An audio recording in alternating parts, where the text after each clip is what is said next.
বাঙালি খানায় সবাইকে স্বাগত জানাই। আপনারা তো অনেকভাবে ফুলকপি আলু ডিম রান্না করেছেন। একবার আমার মতন করে সহজ পদ্ধতিতে আপনিও শিখে নিতে পারবেন ছোট ছোট টিপস সহ। তবে আজকে আমি এখানে এত তেল মশলা কম দিয়ে কীভাবে ফুলকপি আলু ডিম দিয়ে রান্না করলাম, চলুন সেটা একবার দেখে নেওয়া যাক ভিডিওর মাধ্যমে। আশা করছি আজকের ভিডিওটি ভালো লাগবে। সকল বন্ধুদের কাছে অনুরোধ করছি সম্পূর্ণ ভিডিওটি দেখার।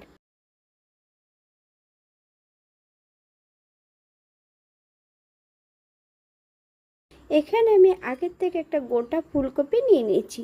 ফুলকপিটাকে ছোট ছোট টুকরো করে কেটে নেব।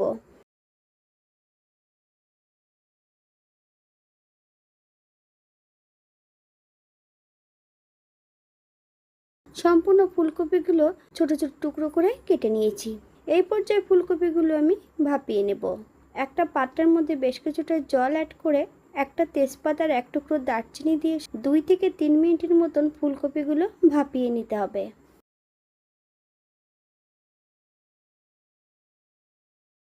অপর দিক থেকে একটা কড়াইতে বেশ কিছুটা সর্ষের তেল অ্যাড করেছি। তেল গরম হওয়া পর্যন্ত অপেক্ষা করতে হবে।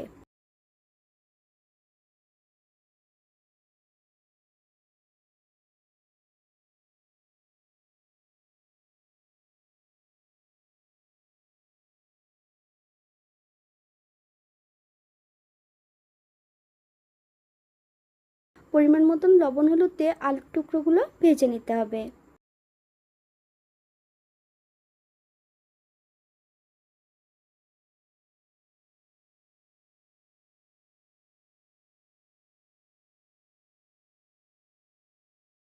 বাঙালি রান্না ঘরোয়া উপকরণ দিয়ে আপনাদের যদি রান্নাগুলো পছন্দ হয় তাহলে চ্যানেলটি সাবস্ক্রাইব করে দিয়ে পাশে থাকবেন। পাশে থাকা বেলটি বাজিয়ে দেবেন, নইলে নিত্য নতুন রান্নার নোটিফিকেশন পাবেন না। আমার এই চ্যানেলে আমিষ, নিরামিষ এবং বিভিন্ন ধরনের ডিমের রেসিপি দেওয়া আছে। আপনাদের যদি পছন্দ হয় তাহলে চ্যানেলটি ঘুরে একবার দেখে নেবেন।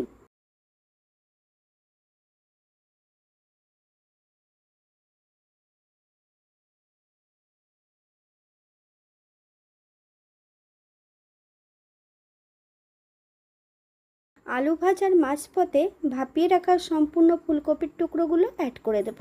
গ্যাসের ফ্লেমটা মিডিয়ামে রেখে আলু এবং ফুলকপির টুকরোগুলো বেশ ভালো করে ভেজে নিতে হবে। আপনারা একবার স্ক্রিন থেকে ফলো করবেন।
এই পর্যায়ে তেল থেকে আলু এবং ফুলকপির টুকরোগুলো তুলে নেব। আপনারা এর থেকে কম বেশি ভেজে নিতে পারেন।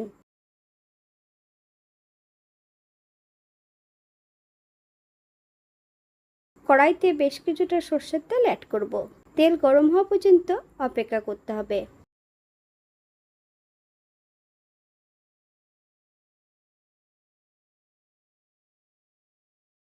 আগের থেকে বেশ কিছুটা ডিম আমি সেদ্ধ করে রেখেছি। হাফ চামচ লবণ, হাফ চামচ হলুদের গুঁড়ো, হাফ চামচ কাশ্মীরি লঙ্কার গুঁড়ো।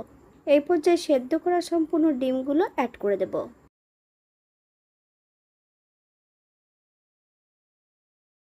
তবে ডিমগুলোর কিন্তু গায়ে হালকা করে আমি কাট দিয়ে নিয়েছি। আপনার যদি পছন্দ হয় তাহলে দুভাগ করেও আপনারা এটা রান্না করতে পারেন। গ্যাসের ফ্লেমটা মিডিয়ামে রেখে ডিমগুলোকে বেশ একটু লালচে করে ভেজে নেব।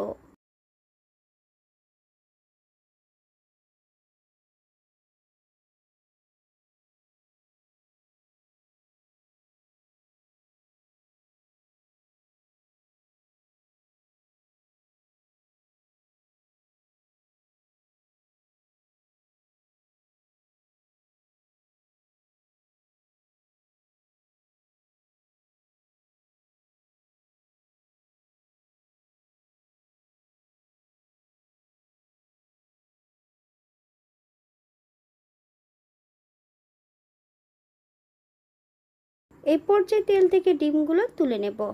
আপনারা এর থেকে কম বেশি ভেজে নিতে পারেন।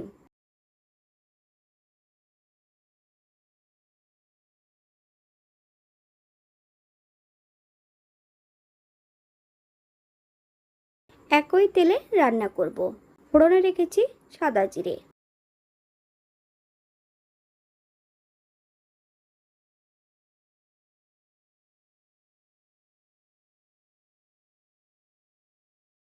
ফোড়ন থেকে সুগন্ধ বেরোলে আগের থেকে বড় সাইজের একটা পেঁয়াজ সরু সরু করে কেটে নিয়েছি, সম্পূর্ণ পেঁয়াজের টুকরোগুলো অ্যাড করে দেব। 7 থেকে 8 কোয়া রসুন এখানে আমি থেতো করে নিয়েছি। পেঁয়াজ রসুন থেকে যতক্ষণ কাঁচা গন্ধ ছাড়বে ততক্ষণ বেশ ভালো করে ভেজে নিতে হবে।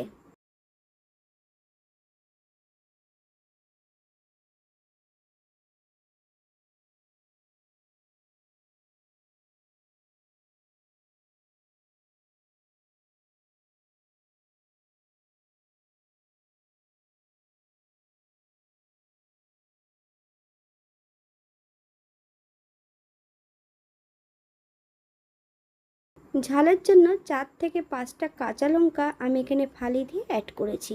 আপনারা যদি পছন্দ করেন তাহলে পরিমাণে বাড়িয়ে দিতে পারেন।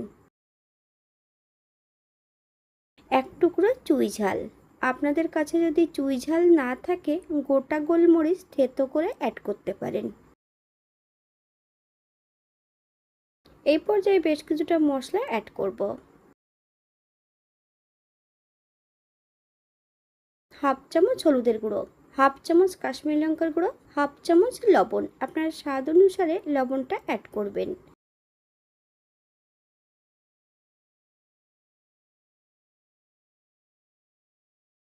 2 চামচ আদা বাটা, 1 চামচ জিরে গুঁড়ো, 1 চামচ ধনে গুঁড়ো, বেশ কিছুটা জল অ্যাড করব যাতে মশলাগুলো পুড়ে না যায়।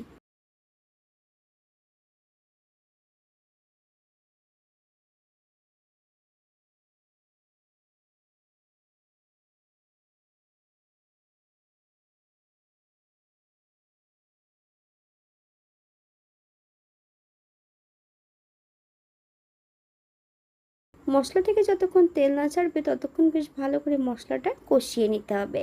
আপনারা একবার স্ক্রিনের দিকে ফলো করবেন।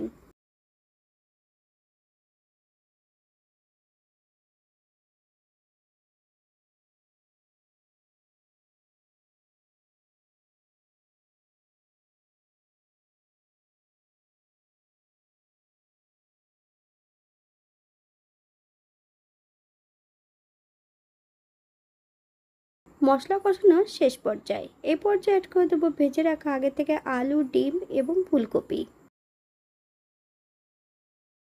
মশলা সহ আলু, ডিম, ফুলকপি বেশ ভালো করে কষিয়ে নিতে হবে 7 থেকে 8 মিনিটের মতন।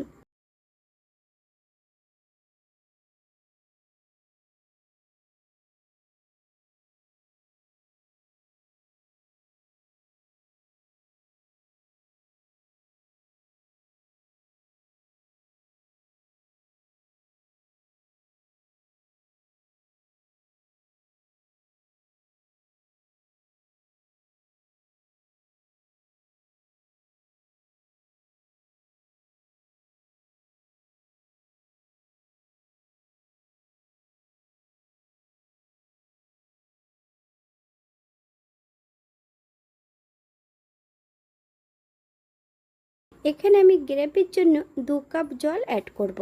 আপনাদের যতটা গ্রেভির প্রয়োজন আপনারা এখানে ততটা জল অ্যাড করতে পারেন।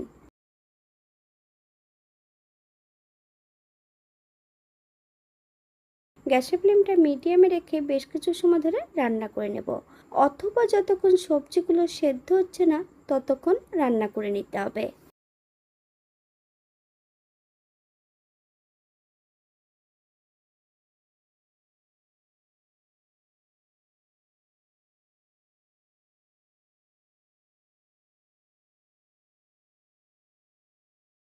আট মিনিট পর এই পর্যায়ে একবার চেক করে নিতে হবে যে সবজিগুলো সেদ্ধ হয়েছে কিনা। চই ঝালের টুকরোটা একটা ভারী কিছু দিয়ে থেতো করে অ্যাড করব। এখানে আমি স্বাদের জন্য 1 চামচ চিনি অ্যাড করেছি, আপনারা যদি পছন্দ করেন তাহলে পরিমাণে বাড়িয়ে দিতে পারেন।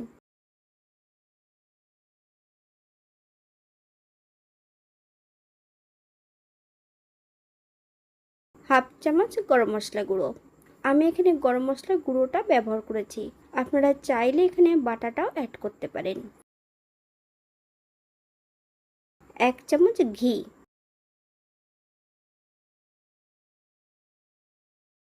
গ্যাসের ফ্লেমটা অফ করে দিয়ে 5 মিনিটের জন্য স্ট্যান্ডিং টাইম দেব, তারপর সার্ভ করব। এটা দেখতে যেমন ভারী সুন্দর হয়েছিল, এটা গরম ভাতে, রুটি, পরোটা, লুচি সব কিছুর সঙ্গে অসম্ভব ভালো লাগবে। আপনারা বাড়িতে একবার একই পদ্ধতিতে বানিয়ে নেবেন। এই অসময়ের ফুলকপি দিয়ে এমন একটা দারুণ রেসিপি আপনারা একবার বাড়িতে না রান্না করলে এর স্বাদটা বুঝতে পারবেন না কতটা সুস্বাদু হয়েছিল খেতে। এখানে যে আমি উপকরণগুলো অ্যাড করেছি আপনারা এর থেকে কম বেশি করে নিতে পারেন। আজকের ভিডিওটি এই পর্যন্ত। সবাই সুস্থ থাকবেন, ভালো থাকবেন। অন্যদিন নতুন রেসিপি নিয়ে আপনাদের সামনে আবার আমি হাজির হব। নতুন ও পুরনো সকল বন্ধুদের অসংখ্য ধন্যবাদ ভিডিওটি দেখার জন্য। হাতে যদি সময় থাকে তাহলে একটা লাইক, কমেন্ট, শেয়ার করবেন।